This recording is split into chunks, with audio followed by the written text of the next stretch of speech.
मैंने आपको रिपीटेडली कहा है कि आप एक इमेज आप जहन में रखेंगे। स्केलेटल मसल की अरेंजमेंट जो होती है ना, उसका एक इमेज आपके जहन में होना चाहिए कि जैसे skeletal muscle is composed of bundles of muscle fibre called muscle vesicle.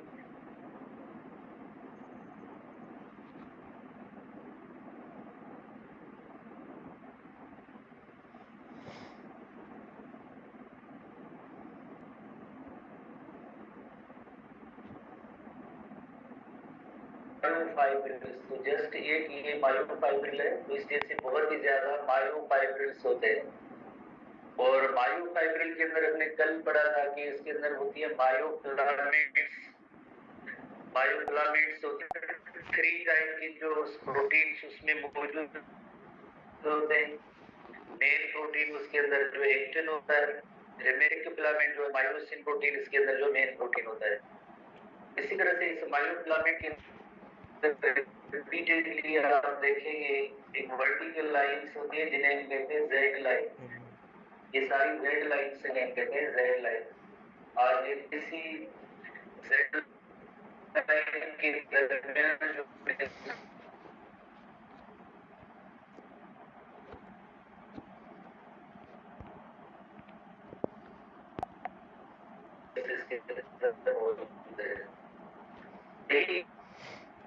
functional unit of muscle contraction. The functional unit of muscle contraction है तरफ से सार्कोमियर के दोनों तरफ से जेड लाइन के साथ जो फिलामेंट्स अटैच्ड है, ये थिन फिलामेंट है। थिन फिलामेंट जेड लाइन के साथ दोनों साइड से जैसे अटैच्ड है जेड लाइन के साथ। इन्हीं थिन फिलामेंट्स के अंदर दरमियान में थिक फिलामेंट है। वर्ड से जाया है, डायमीटर आपको नजर आ रहा है कि इसकी जो डायमीटर में डिफरेंस है, ये थिन और ये थिक है। जिनके एंड्स पे, दोनों एंड्स पे बल्ब लाइक हेड है, बल्बस हेड कहते हैं, जो आगे क्रॉस ब्रिजेस बनाने में इनका रोल होगा। क्रॉस ब्रिजेस फिर जो है मसल कॉन्ट्रैक्शन की जैसे मैकेनिज्म होगी। तो ये एंड पे जो है बल्बस हेड है, एंड पे जो इनके बल्बस हेड है। ये है थिक फिलामेंट, थिन फिलामेंट, और ये हो गए थिक फिलामेंट। ठीक है ना। ये सबसे पहले आप इतनी छोटी इलस्ट्रेशन आप बनाए, नोट करें, ऑलरेडी आपके पास मौजूद है तो उसको देखते रहे, बिकॉज रेगुलर क्लासेस में आप जो पढ़ते हैं तब भी ऐसी सेम डायग्राम बना दें कोई सेम है। मजीद इसके अंदर कुछ टर्मिनोलॉजी माइक्रोस्कोपिक जब स्टडी की गई तो उनको किस तरह के बेंडिंग पैटर्न नजर आया, तो उसके जो चंद एक नेम्स हैं जो आप नोट करेंगे। एक ऐसा रीजन जिसके अंदर only and only thin filaments इनमें नजर आए, इस सार्कोमियर के इस रीजन को उन्होंने कहा कि आई बैंड है, जिसके अंदर ओनली एंड ओनली जो थिन फिलामेंट, जैसे थिन फिलामेंट है, थिन फिलामेंट इंटायर इस रीजन के अंदर, इंटायर रीजन के अंदर सिर्फ और सिर्फ थिन फिलामेंट्स है। तो ऐसे इसी तरह से इस रीजन के अंदर भी ओनली एंड ओनली जो थिन फिलामेंट्स है, तो ये आई बैंड है। Isotropic, I stands for isotropic. तो ये सार्कोमियर के अंदर वो रीजन है जिसके अंदर ओनली एंड ओनली जो है थिन फिलामेंट्स पाई जाए तो वो आई बैंड कहलाएगा। आइसोट्रोपिक माइक्रोस्कोपी का एक टर्म है। आइसोट्रोपिक यानी सेम टाइप की जो है इसमें फिलामेंट्स हैं, जिन्हें कहेंगे थिन फिलामेंट और आई बैंड कहेंगे, इस रीजन को कहेंगे आई बैंड कहेंगे। इसी तरह से एक ऐसा रीजन जिसके अंदर थिन और थिक दोनों फिलामेंट्स पाई जाए, थिन और थिक इंटायर लेंथ, पूरी लेंथ जिसके अंदर दोनों थिन और थिक फिलामेंट्स मौजूद है, जिसे ए बैंड कहेंगे। तो टर्मिनोलॉजी के हवाले से I stands for isotropic, isotropic, और A stands for anisotropic. A band का मतलब है anisotropic, anisotropic, anisotropic, I band and A band. अब इसके अंदर ए बैंड के अंदर कुछ ऐसा भी रीजन है, पार्ट है, जिसके अंदर ओनली एंड ओनली जो है थिक फिलामेंट है। ओनली एंड ओनली जो है ये सारा ऐसा रीजन है जिसके अंदर सिर्फ थिक फिलामेंट मौजूद है, तो इस ए बैंड के रीजन को इस एच जोन कहेंगे, एच जोन कहेंगे, हेलर, एच स्टैंड फॉर हेलर, जर्मन लैंग्वेज का लफ्ज है जिसकी मीनिंग होती है light, little bit light region हमको नजर आए, बिकॉज इधर थिन और थिक फिलामेंट ओवरलैपिंग जो है तो ये डार्क बैंड नजर आया, इसी वजह ओवरऑल पूरा।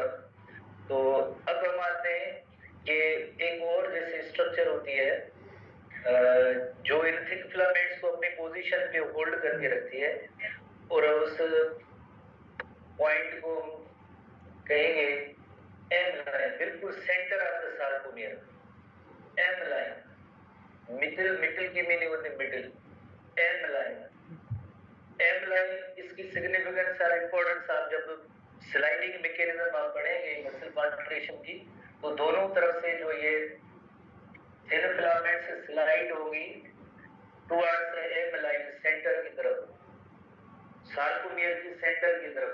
तो आप इसमें देखें जब स्लाइडिंग होगी तो इसमें कौन सा रीजन है वो डिसअपियर हो सकता है, मतलब इस वक्त रिलैक्स है मसल तो उसके अंदर ये रीजन नजर आ रहा है, जब ये ऐसी स्लाइडिंग होगी दोनों तरफ से तो कौन सा रीजन डिसअपियर हो सकता है, वो है एच जोन, बिकॉज दोनों तरफ से एक दूसरे के करीब आएगी तो एच जोन जो है डिसअपियर हो जाता है, जब फुल्ली कॉन्ट्रैक्टेड मसल होगी तो उसके अंदर जो है एच जोन जो है डिसअपियर हो जाएगा, ऐसे दोबारा रिलैक्स होगी तो एच जोन दोबारा रीअपियर हो जाता है। एम लाइन का काम होता है इन्हीं जो है थिक फिलामेंट्स को अपनी पोजीशन पे बरकरार रखना, ये काम होता है इस एम लाइन का होता है। अब अनदर टर्म भी है किसके लिए, आई बैंड और ए बैंड के लिए, I band is also called light band, I band is also called light band, वही से माइक्रोस्कोपी के अंदर जैसे देखा कि माइक्रोस्कोप के हवाले से जो टर्म है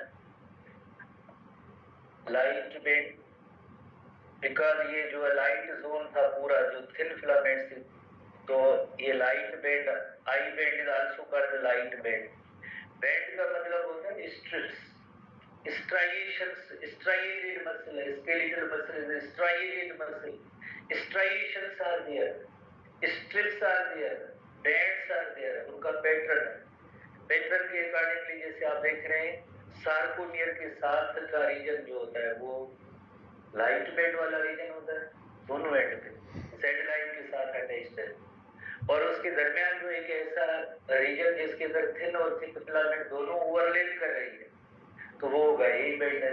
A band is also called the dark band, A band को डार्क बैंड भी कहते हैं, A band is also called dark band. तो ये सार्कोमियर की जो ये पॉइंट्स हैं आप यकीनन याद रखेंगे, बहुत ही इंपॉर्टेंट इसके अंदर क्वेश्चंस हैं जो आगे टेस्ट रिलेटेड भी होंगे, आपके पास बनी भी हुई है काफी सारे स्टूडेंट आए लोग, अब मजीद उसको जो थोड़ा सा क्रेविंग की जरूरत होती है कि उसको आप याद करेंगे, तो फर्स्ट टाइम याद कम उन्होंने पढ़ा है तो उसको दोबारा से देख ले। सार्कोमियर जेड लाइन के दरमियान जो डिस्टेंस है उसे हम कहते हैं सार्कोमियर कहते हैं, जेड लाइन की तरफ दोनों तरफ से थिन फिलामेंट्स अटैच होती है, इन दोनों के दरमियान थिन फिलामेंट्स के दरमियान थिक फिलामेंट्स होती है, एंड पे थिक फिलामेंट के बल्बस हेड्स होते हैं, बल्ब लाइक हेड होते हैं। माइक्रोस्कोप के हवाले से जब देखा गया तो ऐसा जोन सार्कोमियर का जिसके अंदर only and only thin filaments होते हैं तो वो आई बैंड उसका नेम दिया, और ऐसा रीजन जिसके अंदर थिन और थिक फिलामेंट दोनों है उसे ए बैंड दिया। ए बैंड के अंदर कुछ ऐसा रीजन भी है, कुछ पार्ट ऐसा भी है जिसमें आप देख रहे हैं only and only thick filament है, उसे हम कहते हैं एच जोन कहते हैं, एच जोन। और एच जोन उसके बाद जैसे एक और जो प्रोटीन की जैसे फिलामेंट है अंदर जैसे एम लाइन कहते हैं, और एम लाइन का काम होता है जेड, एम लाइन का काम होता है इस डार्क जो हम कहते हैं ना ये थिक फिलामेंट को आपस में कनेक्ट करने का काम जो है एम लाइन का होता है।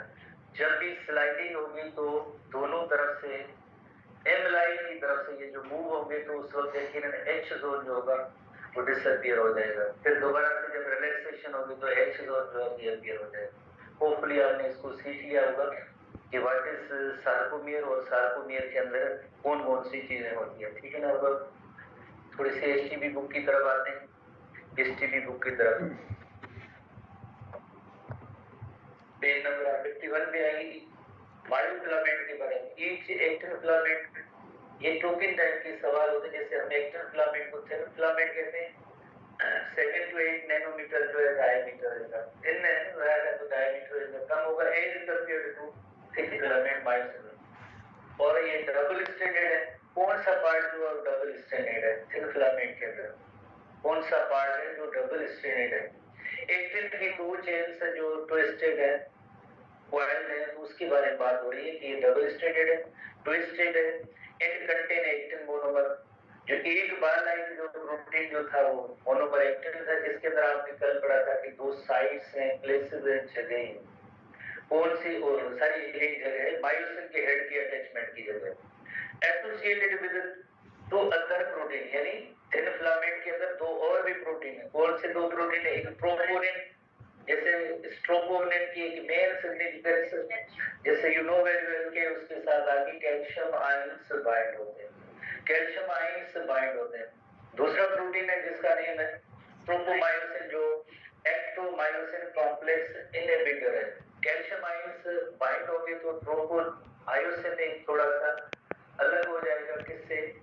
जो एक्टिन प्रोटीन पे बाइंडिंग साइट है वो एक्सपोज हो जाएगी। बाइंडिंग साइट एक्सपोज हो जाएगी तो फिर मायोसिन का हेड उसके साथ बाइंड हो सकता है। Each actin monomer has a binding site. कल हमने छोटी एक इलस्ट्रेशन जैसे बनाई थी, जैसे एक्टिन मोनोमर उस पे एक बाइंडिंग साइट मौजूद है। इस बाइंडिंग साइट का नेम है कि यहाँ पे मायोसिन का हेड आके बाइंड होगा। Myosin cross bridges for the attachment. तो इसी तरह से ये एक मोनोमर, जैसे एक्टिन मोनोमर है, जब जाहिर है जब एक्टिन फिलामेंट बनेगा तो इसमें ट्विस्टेड कॉइल्ड या डबल स्ट्रैंडेड इस अरेंजमेंट में आ जाएंगे पॉलीमराइजेशन के अमल की वजह से। ठीक है, इस तरह से कल भी हमने पढ़ा था थिन फिलामेंट के बारे में। अगेन वही दोबारा थिन फिलामेंट तो डबल स्ट्रैंडेड जो ऐसे आपने नोट किया कि ट्विस्टेड है, वो तो ये सारे मेन प्रोटीन एक्टिन प्रोटीन है। और इसके अंदर ये जो ब्लैक कलर की जो डॉट्स नजर आ रही है, ये मायोसिन के हेड की अटैचमेंट के लिए जगह है। मायोसिन का हेड इस जगह पे आके अटैच होगा। पर अब ये जो पर्पल कलर की लाइन जो देख रहे हैं ये है ट्रोपोमायोसिन, जो इस जैसे ब्लैक डॉट को इसने जैसे छुपाया हुआ है। मायोसिन का हेड अब इसके साथ जो बाइंड नहीं हो सकता जब तक ट्रोपोमायोसिन मौजूद है, मायोसिन का हेड इधर बाइंड नहीं हो सकता है। उसके बाद आपको बताया कल आपने एक सीरीज सीक्वेंस पढ़ी थी, एक्शन पोटेंशियल, जो एक्सॉन टर्मिनल तक आया, देन जो एक्सॉन टर्मिनल से न्यूरोट्रांसमीटर एसिटाइलकोलिन रिलीज हुआ। एसिटाइलकोलिन रिलीज होने के बाद मोटर एंड प्लेट में एसिटाइलकोलिन के रिसेप्टर थे जिनके साथ वो बाइंड हुआ। बाइंड होने के बाद एक्शन पोटेंशियल फर्दर प्रोपेगेट हुआ टी ट्यूब्यूल्स के जरिए सार्कोप्लाज्मिक रेटिकुलम तक आया। सार्कोप्लाज्मिक रेटिकुलम में उनको जैसे वो ऑर्डर देता है, कमांड देता है क्या, किसके लिए? कि कैल्शियम आयंस रिलीज हो। जैसे ये कैल्शियम आयंस रिलीज होंगे आगे कहा जाएंगे they bind to troponin. Troponin they bind to troponin, troponin के साथ बाइंड करेंगे। इधर है कैल्शियम बाउंड टू ट्रोपोनिन, ये ग्रीन जैसे इलस्ट्रेशन है, ये कैल्शियम के लिए। और ये जो ट्रोपोनिन का कॉम्प्लेक्स है ट्रोपोनिन के साथ बाइंड हुआ।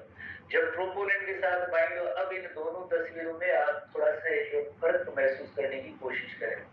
इधर ये जैसे देखें ब्लैक डॉट, जो ब्लैक कलर की डॉट है ये छुपी हुई है, जो मायोसिन हेड की अटैचमेंट के लिए। मायोसिन का हेड इधर अटैच हो सकता है।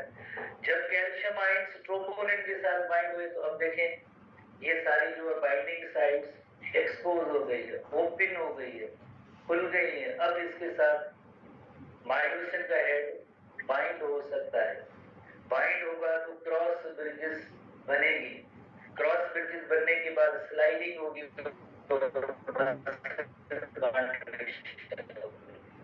अब इधर calcium bound to troponin, calcium जो है ट्रोपोनिन के साथ बाइंड हुआ है। और फिर क्या हुआ, इधर मायोसिन बाइंडिंग साइट जो है वो एक्सपोज हो गई है। ये सारी मायोसिन बाइंडिंग साइट्स जो एक्सपोज हो गई, पहले एक्सपोज नहीं थी। इस तस्वीर में आप देखें आपको मायोसिन बाइंडिंग साइट जैसे कवर्ड है, अनएक्सपोज्ड है, खुली नहीं है। कब ये एक्सपोज हुई है? जब कैल्शियम आयंस जो है ट्रोपोनिन के साथ बाइंड हुआ। थोड़ी देर में हम पढ़ेंगे ट्रोपोनिन कॉम्प्लेक्स है, 3 टाइप की इसके अंदर प्रोटीन जैसे कंपोजिशन होती है, troponin C, troponin T, troponin I. जो ट्रोपोनिन सी पार्ट होता है उसके साथ ये कैल्शियम बाइंड होगी, ट्रोपोनिन सी के साथ कैल्शियम आयंस जो है वो बाइंड होंगे।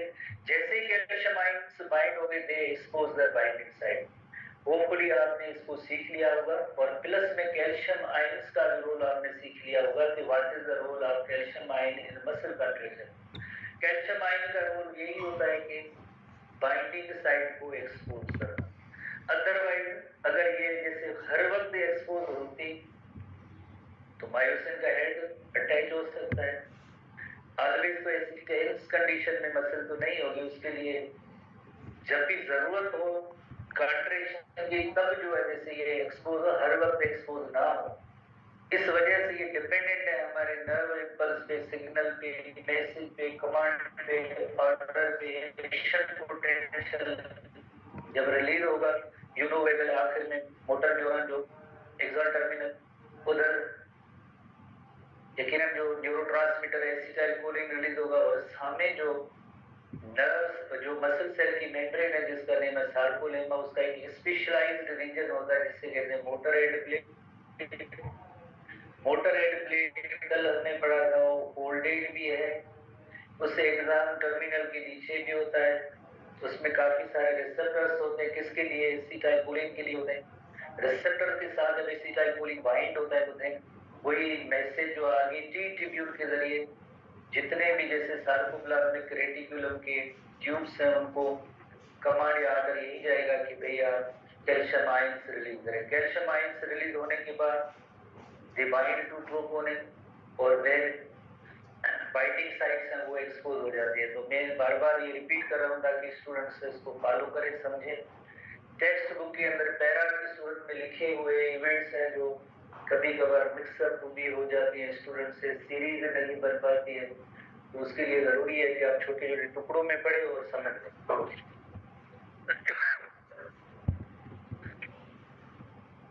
ठीक है, तो जब भी जैसे कैल्शियम आयंस रिलीज होंगे तो उसके बाद ये होगा, कैल्शियम आयंस रिलीज होने के बाद ये मायोसिन का रेडी है, फिलामेंट मायोसिन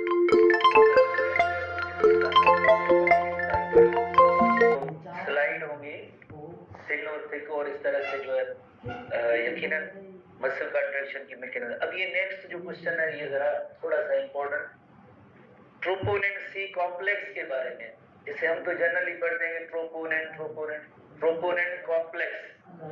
इसलिए कि ये ब्लू कलर की जितने भी आप डबल स्टैंडर्ड नजर आ रहे हैं ये तो कौन सा कंपोनेंट होगा? ये यकीनन एक्टिन है।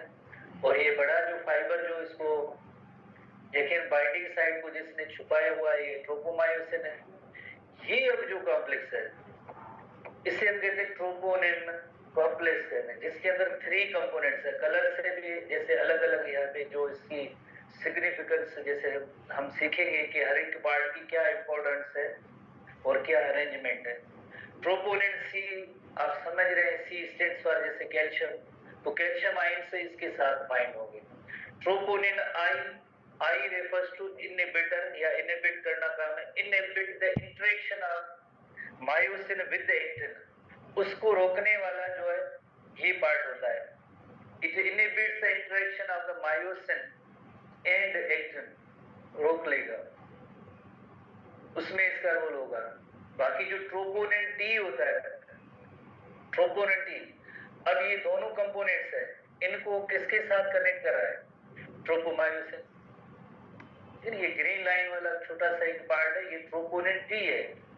ट्रोपोनिन टी बाकी रिमेनिंग 2 जो कंपोनेंट्स हैं उनको ट्रोपोमायोसिन के साथ कनेक्ट कर रहा है। तो troponin C contains the binding sites for calcium, यानी ट्रोपोनिन सी इसके साथ कैल्शियम आयन जो इसी के साथ आके बाइंड होंगे, ना ट्रोपोनिन आई के साथ ना ट्रोपोनिन टी के साथ, क्योंकि कैल्शियम की बाइंडिंग साइट इस ट्रोपोनिन सी के पास है। इसी तरह से troponin I inhibits the interaction of myosin and myosin with actin, तो ये इसका जो है मायोसिन के हेड को जैसे एक्टिन के साथ यहाँ से मिलने या जुड़ने से वो रोक रहा है। बाकी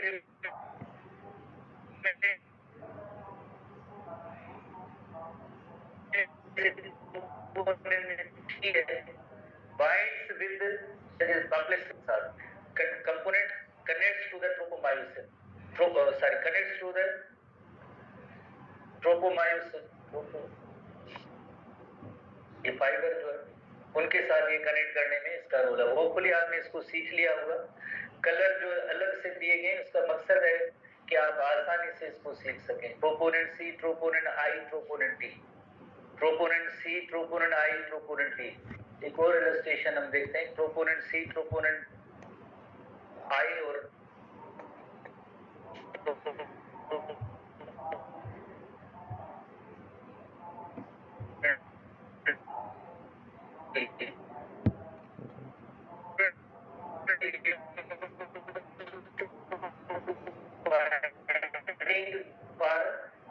के साथ तो इस कंपोनेंट को कहेंगे ट्रोपोनिन टी आई है।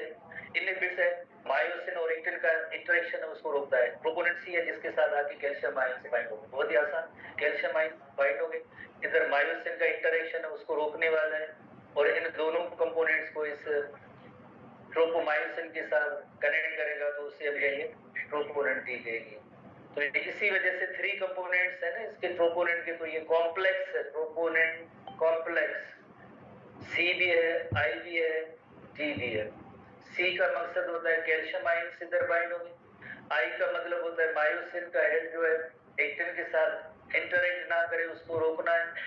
और ट्रोपोनिन टी का काम हुआ रिमेनिंग जैसे 2 कंपोनेंट्स है उनको कनेक्ट करना ट्रोपोमायोसिन के साथ, तो ये ट्रोपोनिन टी का काम है। होपफुली आपने सीख लिया। मजीद थोड़ा सा इनको क्रैमिंग के जरिए याद करें। बायो तो है ही, क्रैमिंग से अक्सर जो इसके जो रिलेशन क्रैमिंग से ज्यादा है ताल्लुक है बायो। बाकी सब्जेक्ट तो आप ऐसे याद करने की जरूरत नहीं है, समझने की होती है। बायो में सब चीजें याद करनी होती है।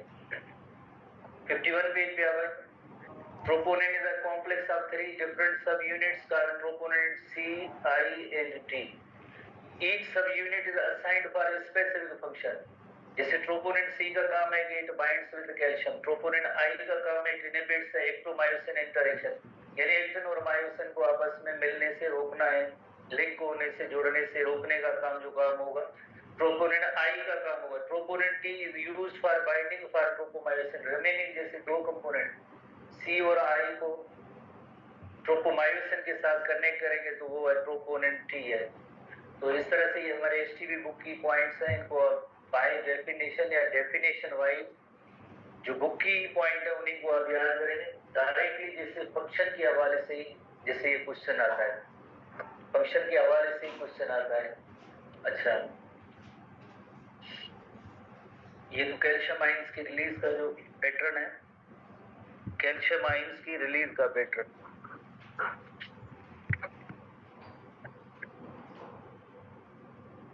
अब हमने सार्कोमियर की जो कंपोजिशन है, सार्कोमियर की कंपोजिशन उस पे आ रहे हैं जो हमने शुरू में स्टार्ट में पढ़ा था। Organisation of actin and myosin, how they are organised. Myofibril के अंदर ऐसे किस तरह से ऑर्गेनाइज्ड है।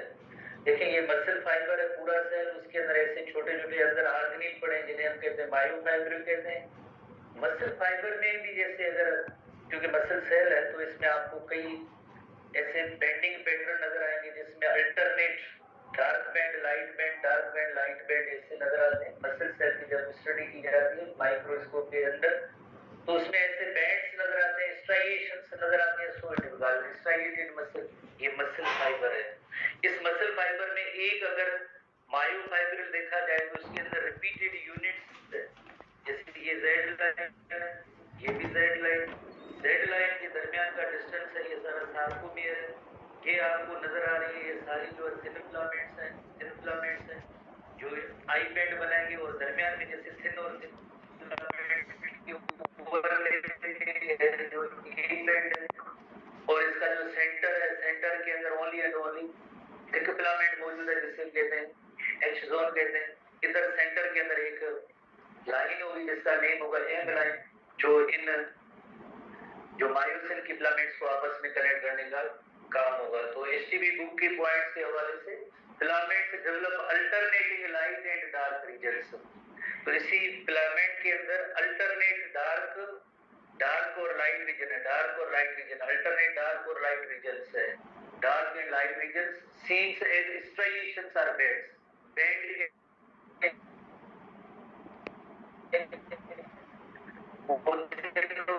फिलामेंट्स को रिकॉल कर रहे हैं, जैसे स्केलेटल मसल और आगे उसके अंदर मसल सेल के अंदर मायोफाइब्रिल के अंदर जो रिपीटेड यूनिट्स इन्हें सार्कोमियर कहते हैं।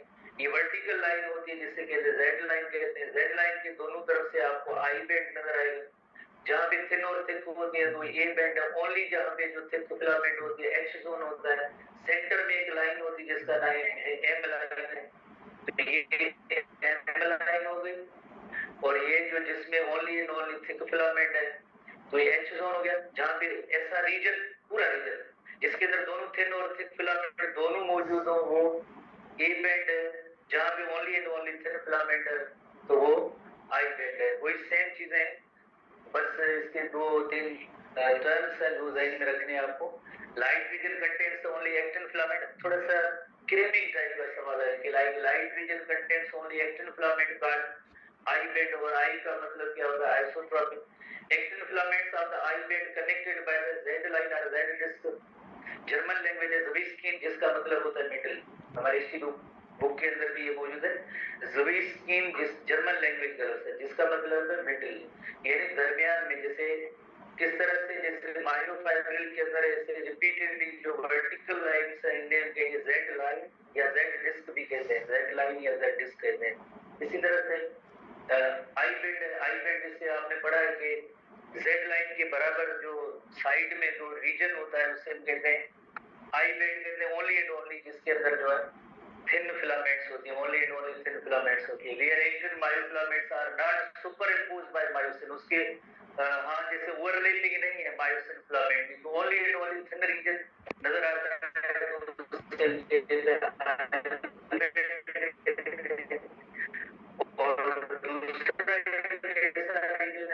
अंदर ओवरलैपिंग है region contains thick and thin filament, पूरा रीजन जिसके अंदर ओनली एंड ओनली जो थिन फिलामेंट्स है, only and only thin filament है, ये आई बैंड है। थिक फिलामेंट्स को आपस में कनेक्ट करना ये एम लाइन का काम है। क्लियर रीजन मौजूद है जिसके अंदर only and only thick filament है, वो एच जोन है। तो इतनी बार हमने ये कोशिश की है इलस्ट्रेशन की मदद से, जैसे आपने समझा होगा होपफुली इसको, और कल हम इसका जो कोई नेक्स्ट टॉपिक होगा हम उसको सीखेंगे। ये या बैंड या स्ट्रिप्स इन्हीं थिन और थिक फिलामेंट अल्टरनेट लाइट और डार्क जोन की वजह से होते हैं, अल्टरनेट लाइट और डार्क जोन।